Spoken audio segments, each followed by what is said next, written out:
this is Betty Wise, targeted in Melissa, Texas. So it's been a while since I made a video. A lot has happened since the last time I made a video.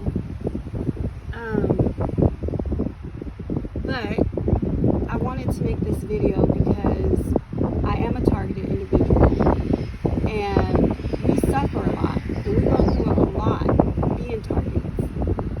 And in my targeting, my mother had a lot to do with my targeting.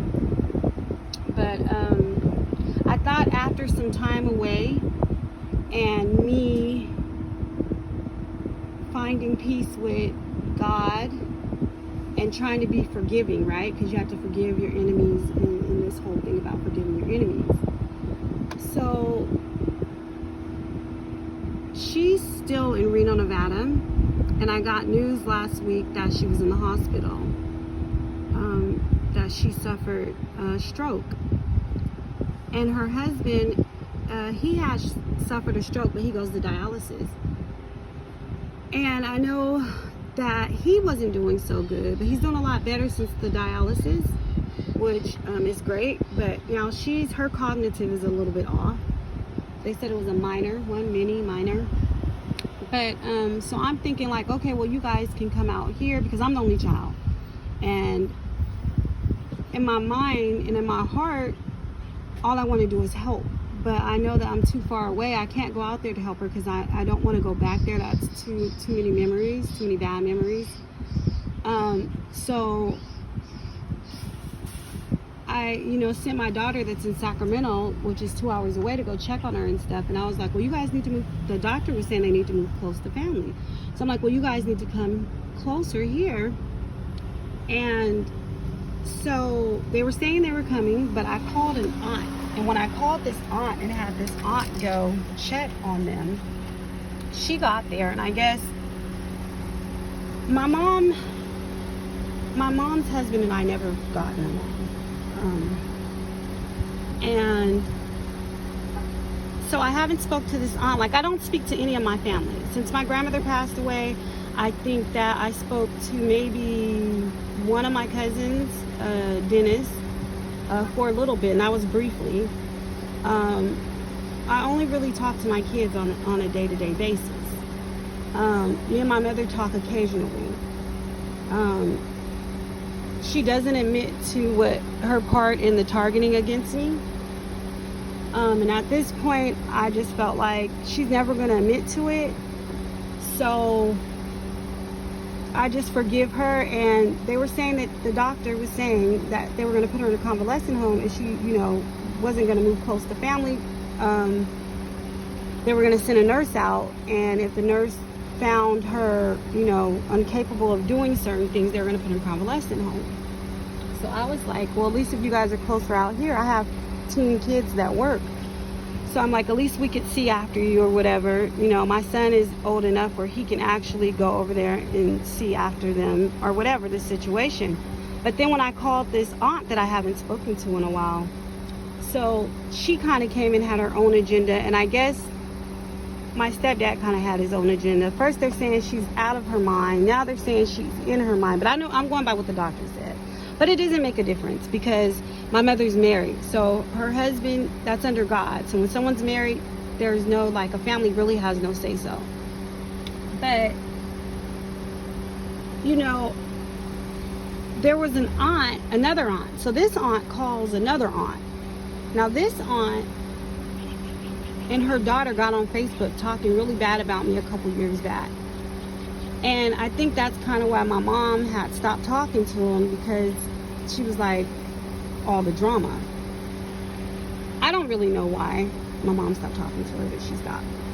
But the other aunt was kind of like, I was like, well, I thought they didn't talk. So you want her to be around my mother while my mother is pooping on herself. She's not in the best of health.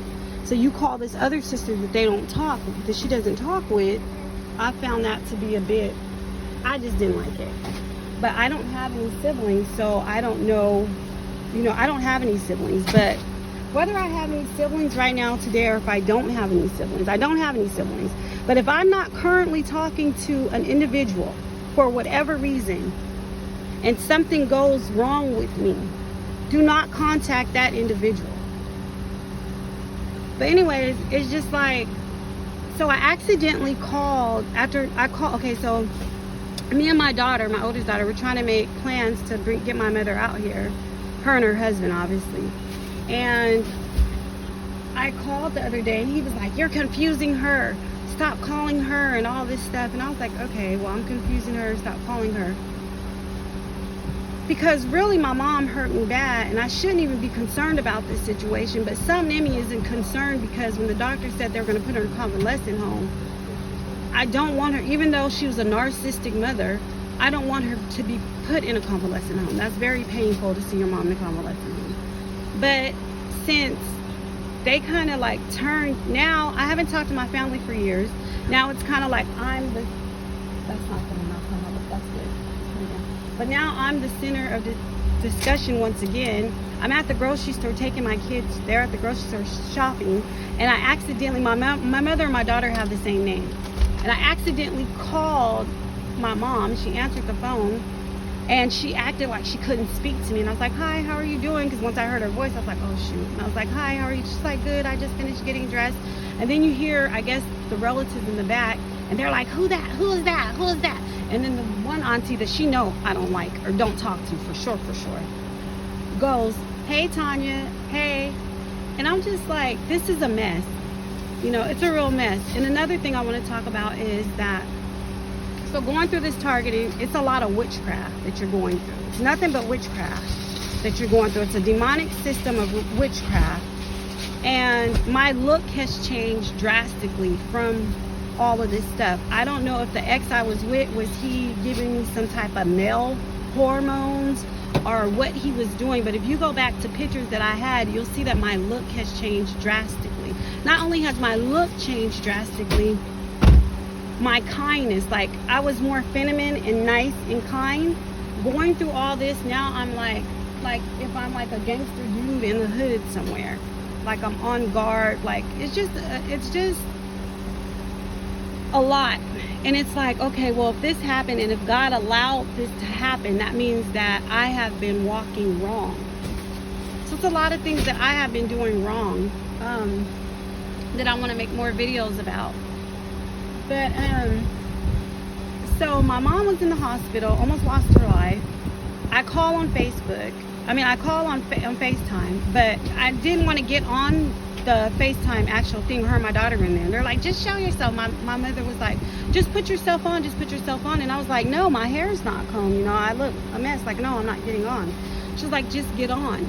So I got on, and then once I got on, she was like, "You look just like a man." And I was like, that hurt really bad. So I'm like, I was like, "Why would she say?" She's like, "I'm just saying what I see." And I have seen my look has changed. Just all this stuff has been a lot, being a target, going through all this stuff. But when I go through all of it, it's written in the Bible. It's witchcraft. It's just the higher up powers that are doing witchcraft on individuals. And in order to survive this, like I hear a lot of people say they beat the targeting. No, when you beat the targeting is when you are in full alignment with God. And to be in full alignment with God is to come out of sin. That's how you beat them, is to come out of sin. They're a system, so the system is set up. They're going to keep coming at you. They're going to keep placing witchcraft on you. They're going to keep coming at you at all angles. And you have to fight with God. You have to fight with the words in the Bible. You have to stay away from sin, and you have to be obedient to God.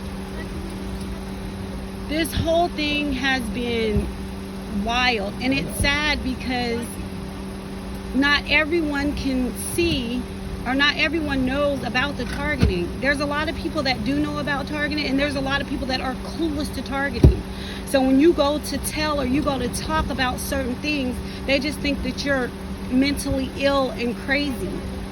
And it's really that you're being oppressed by demonic entities and demonic people. You're being oppressed by footman soldiers of the devil's army. And that is what it is. And it's like, I could sit and cry about what I look like or what I smell like or what this and what that, and I have cried a lot. But being in my feelings and emotions does not help it. It keeps me further and further from getting in alignment to God's will for my life. You know, and unfortunately the world is so obsessed with looks. It's the truth. The pastor's obsessed with looks. The kids, kindergarten kids are obsessed with looks. Everywhere you go, people are obsessed with looks. And it's just unfortunate that I've been through all this and my look has changed drastically. And it's just like, now I feel so stupid for trying to go back to people that I know that had something to do with my targeting, trying to go back out of the kindness, the goodness, the kindness of my heart, just to let family sit up. Now they're all there sitting up, discussing me and talking about me. The next video that I do put out is going to be about Apostle Imalambe. It's an apostle. God spoke to me. I got a couple messages and I was told to get in touch with this apostle. I got humiliated in front of an entire congregation. The whole Africa is talking about me right now. He's made several videos about me, the lady from Dallas. But none of this is his fault. Like, nothing that I'm going through is his fault, because we all have free will. Even though God sent me to him, doesn't mean that he necessarily had to help me or help me the way that I think he should have helped me. So I'll make another video about that. But yeah, I just wanted to talk about that. So I'll talk to you all later. Thanks.